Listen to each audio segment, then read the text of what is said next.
Hi, I'm Jay with Classic Kitchens, etc. And welcome to our latest bathroom remodel. Let me show you around. You don't have to move far because we can start right here at the vanity. What we did here is they had a vanity in place here already with one of those big ugly mirrors. And we took all that out, moved the junction boxes for the lights, put in some new lights, got some framed beveled mirrors, and then obviously new cabinets, redesigned that whole situation. Still two sink, but the sinks moved slightly, so you got to redo plumbing and whatnot. We went with this Alder cabinet with a Sable stain on it, so that's kind of like a medium brown stain on the cabinet. Then we matched it or coordinated it with some brushed nickel pulls.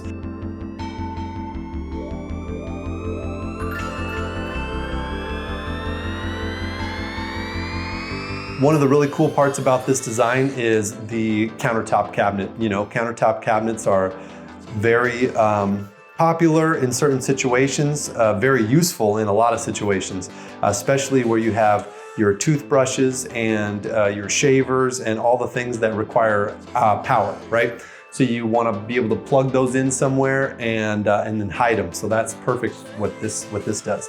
This allows you to have a door, and hidden inside the door is anything that you want to have in there, right?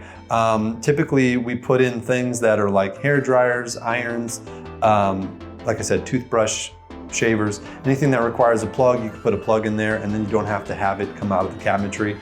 Above it here, this takes the place of like your medicine cabinet and a lot more storage. So you can see that this is deeper than a medicine cabinet by about 4 times.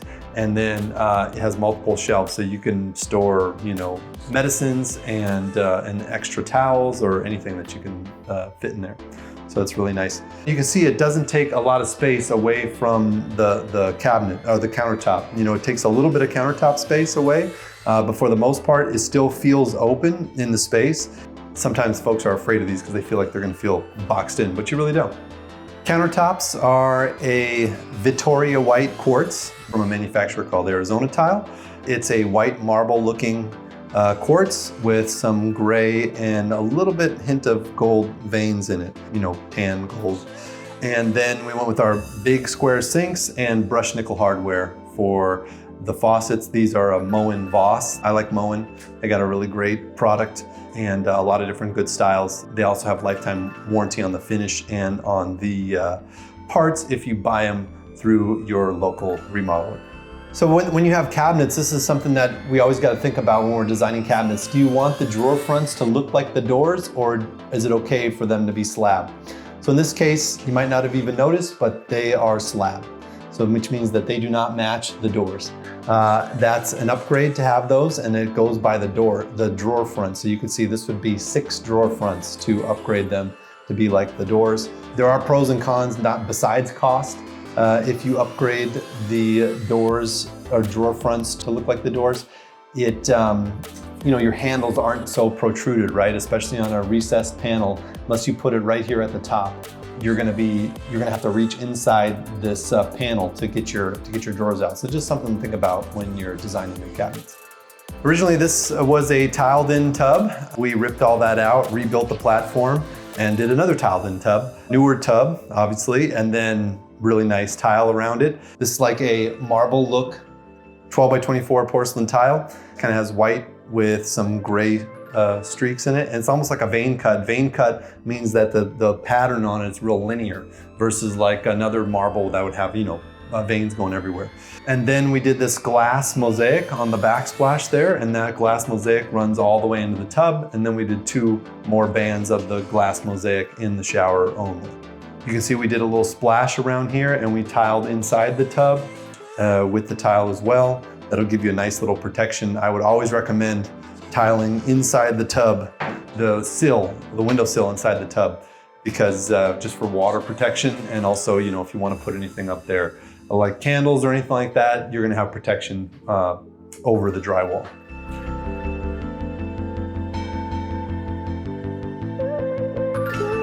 All right, in the shower, we have the deck of the tub just runs straight across into the shower to make the seat. And I love the way that looks. It looks all like it's, one piece. I don't like when the tub deck or the seat changes elevations, you know, it's not the coolest looking thing. We did some niches in the corner of the wall for their products. And then we have these really cool Moen valves, which pull out, excuse me, to get the water flow. You can see you pull it out, or you push it in to stop the water flow, and then you turn it left and right for the temperature. Same thing with the hand shower. Open it up and left and right for temperature control, and then push it in to shut the valve off. If you have two valves in the shower, then you're going to be able to turn on both at the same time, right? If you have one valve and one transfer valve, that would mean that when I turn this on, it changes it from this and this, or turn it. It goes from this and this or that to that, right? So then you only have one on or the other on. You're still going to spend money to plumb it in and for the trim kit and everything like that. If you're going to do a wall-mounted transfer, you're way better off to do two valves. You have both of them on at the same time, right? If you wanted to have it, the transfer on your shower arm up here, then that's a lot cheaper. Then you could have one valve and you could have the transfer right here, but then you got to reach way up here to turn it from one thing to another.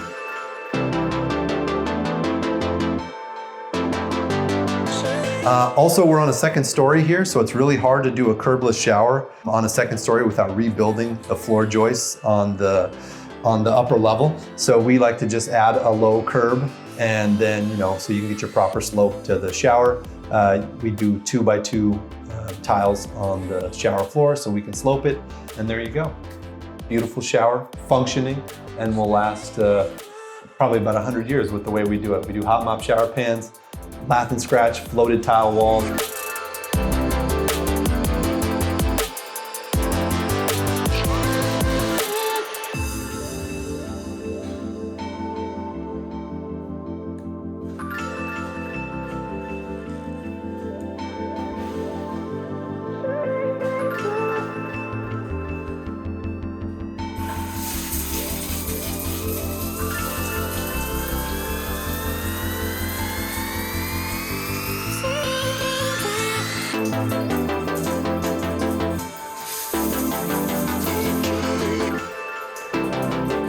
Shower enclosure is a frameless enclosure.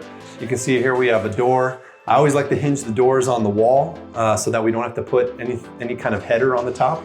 If you have the door hinged to a panel, now either the panel has to go to the ceiling or you got to do a special brace on here. So if you hinge it to the wall, you don't have to do any of that, which is nice. And then, you know, you just make another panel here over the tub, and you got your beautiful shower and your beautiful tub. On the floor, we went with a 12x24 porcelain tile. This is a commercially rated porcelain tile. I like to use commercially rated porcelain because you can clean it, even though I don't recommend you clean it with heavy degreasers and things like that on a daily basis. You can do that, and you know it's gonna be able to take more of a beating than a non-commercially rated tile. And this tile here is meant to look like a limestone, or kind of a mix between limestone and marble. Again, since it's man-made, we can make it however we want, right? So we said, oh, let's take a little bit of a marble look and a little bit of a limestone look and kind of mash it together to make this really cool patterned tile. Again, it's like a light gray. It's got some movement in it. It coordinates really well with the white marbly looking tile that we did in the shower, and everything goes together really, really well. And that concludes our master bathroom remodel. Thanks for watching. I'll see you next time.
I'm both on.